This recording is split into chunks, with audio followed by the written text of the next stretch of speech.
खुलुमबाय बड'लेण्ड इंखं टेलिभिजन स्टुडिय'आव आं ललिता गयारी दिनै मोनाबिलिनि गाहाय रादाबफोराव दं। आसामाव दैबानाजों जिउ गोमानाय सुबुङा 708 सिम बांबाय। रेडिसन ब्लु हटेलनि बाहेरायाव कंग्रेसआ फिन सोमावसारदों।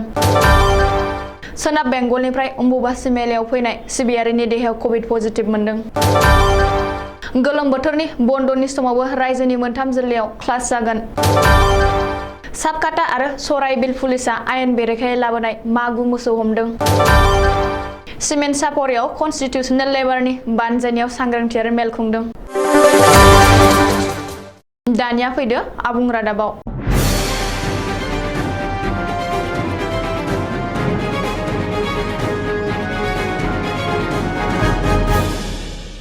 आसामाव गिख्रंथाव दैबानायाव जिउ गोमानाय सुबुंनि बिबाङा बांनायनि सायाव बांगासिनो दं।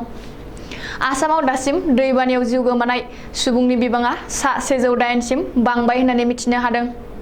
आसाम स्टेट डिजास्टार रेसपन्स फर्स सुंद'यै SDRF बिफाननि रिपर्ट बादिब्ला रायजोआव दैबानानि थासारिया रुइलांबाय।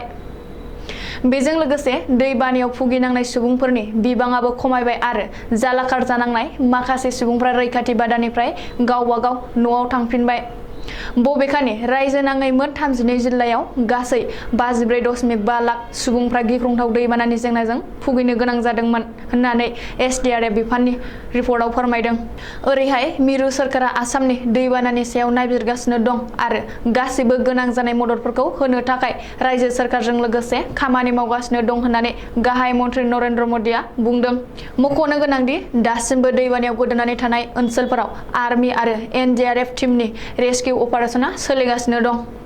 रायजो नाङै रेस्किउ अपारेशननि थाखाय अख्रां रौनियानि गं 250 निबो बांसिन हेलिकप्टारखौ बाहायनाय जादों होननानैबो मिथिनो हादों। आसाम प्रदेश कंग्रेस कमिटिनि आफादगिरि भुपेन बरानि दैदेननायाव कंग्रेसआ दिनैबो रेडिसन ब्लु हटेलनि मोखाङाव सोमावसारदों। महाराष्ट्रनि खुंथाय गोहोआव थानाय शिवसेनानि खुद्रिनाय MLAफोरनि हेंथायै कंग्रेसआ दिनैबो रेडिसन ब्लु हटेलनि मोखाङाव सोमावसारदों आरो शिवसेनानि खुद्रिनाय MLAफोरा थाबैनो आसाम नागारना थांनांगौनि दाबि खालामदों। बे सोमावसारनायाव हाबाफारियाव कंग्रेसनि आफादगिरि भुपेन बरा, रकिबुल हुसेन, आजेद आली चौधुरी, साहार आली सरकार, AK आलम, CPIM नि MLA मनरन्जन तालुकदारजों लोगोसे APCCनि दैदेनगिरि सोद्रोमाफ्रा बाहागो लायो। सोमावसारनायाव बाहागो लाना रकिबुल हुसेना खौरांगिरिनि सिगाङाव बुंदों दि MLA बायलाय फानलाय खालामना आसामनि राजखान्थियारि आबहावाखौ गुबुंले खालामबाय।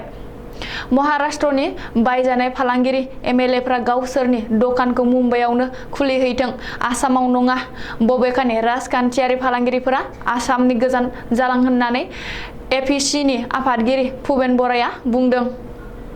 मिथिनो हानाय बादिब्ला भुपेन बराया शिवसेनानि खुद्रिनाय MLAफोरनि दैदेनगिरि एकनाथ शिंदेनो गांसे लाइजाम लिरहरदों आरो थाबैनो आसाम नागारलांनो थाखाय खावलायदों।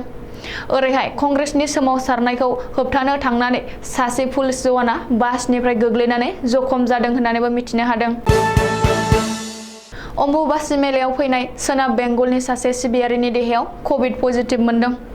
अम्बुबासि मेलायाव फैनाय सिबियारिफोरखौ कामाख्या थानसालिनि लांगोनायाव कभिड टेस्ट खालामनाय समावनो सोनाब बेंगलनिफ्राय फैनाय सासे सिबियारिनि देहायाव कभिड पजिटिभ मोननो हायो। बबेखानि कभिड पजिटिभ मोननो हानाय सोनाब बेंगलनि सिबियारिखौ लोगो लोगो गुवाहाटीनि मेडिकेल कलेज आरो देहा फाहामसालियाव लांनाय जायो होनना मिथिनो हादों। मख'नो गोनांदि गुवाहाटी नोगोरमानि नीलाचल हाजोआव थानाय गोहोनि बिमा कामाख्या थानसालियाव थांनाय 22 जुननिफ्रायनो अम्बुबासि मेल खुंदों। 2 बोसोरनि उनाव देग्लायनि अम्बुबासि मेलायाव रोजा रोजा सिबियारिफोरा दर्शन खालामफैदों। बेखायनो कभिडनि बारदेरनायखौ नोजोर होना थानसालि सामलाय आफादा सिबियारिफोरनि थाखाय माखासे नेमखान्थि होदों आरो थानसालिनि मोखाङावनो कभिड टेस्ट खालामदों। रायजोनि मोनथाम जिल्लानि फरायसालिफ्रा गोलोम बोथोरनि बन्द मोननाय नङा। गोलोम बोथोरनि बन्दनि समावबो बे मोनथाम जिल्लायाव थाखो खथा खुलिगोन एबा क्लास जागोन। रायजोनि बे मोनथाम जिल्लाया जादों चिरां, गलाघाट आरो तिनिसुकिया। चिरां गलाघाट आरो तिनिसुकिया जिल्लानि स्कुल इन्सपेक्टरा गोलोम बोथोरनि बन्दनि समावनो फरायसालि खुलिनो आरो क्लास खालामनो थांखि लादों। मिथिनो हानाय बादिब्ला थांनाय 7 जुन खालि फोसावनाय देग्लायनि मेट्रिक आनजादनि रिजाल्टआव लुबैनाय बादि जायैनि थाखाय चिरां गलाघाट आरो तिनिसुकिया जिल्लानि स्कुल इन्सपेक्टरा फरायसालिनि खुलिनो थांखि लादों आरो 9 थाखोनिफ्राय 12 थाखोसिम गोलोम बोथोरनि बन्द समावबो क्लास खालामनो बिथोन होदों। मख'नो गोनांदि चिरां जिल्लायाव देग्लायनि मेट्रिक आनजादाव उथ्रिसारनाय फरायसाफोरनि हारा रायजोनि गेजेरावनो खमसिन आरो फारिलाइनि गाहायसिनाव। क'क्राझार जिल्लानि आसाम सोनाब बेंगल सिमनायाव सुरां फालांगिरिफोरा आयेन बेरेखायै लाबोनाय मागु मोसौ हमदों। आसाम सरकारा मोसौ रैखाथि होनायनि थांखियै मोसौ रैखाथि आयेन 2021 खौ लाबोनायनि उनावनो आयेन बेरेखा मोसौ फालांगि खालामनाया थाबथायाखै। क'क्राझार जिल्लानि आसाम सोनाब बेंगल सिमनायाव आयेन बेरेखायै लाबोनाय मोसौ हमनो हाबावदों। सुरां फालांगिरिफोरा सोनाब बेंगलनिफ्राय संकस दैमा बारहोनानै आसामाव लाबोनाय समावनो मागु मोसौफोरखौ पुलिसा हमनो हादों। साबकाटा आउटपस्टनि बिबानगिरि शिबा प्रसाद कलितानि दैदेननायाव सोर सुलुं मोननाय बायदियै साबकाटा पुलिस गसाइगाव महकुमानि चौधुरी घाटआव सिग्रोमनानै मैया मोनाबिलिनि 5 रिंगासोआव हाग्रायाव खाना दोनखोमानाय मागु मोसौखौ बोखांनो हायो। मोसौफोरखौ बोखांनानै सराइबिल पुलिस थानायाव लाबोनाय जायो। मोसौ फालांगिजों लोब्बा थानाय सिखावफोरखौ हमनो थाखाय पुलिसा गोख्रों सनदांगासिनो दं होननानैबो पुलिसा सुलुङाव फोरमायदों।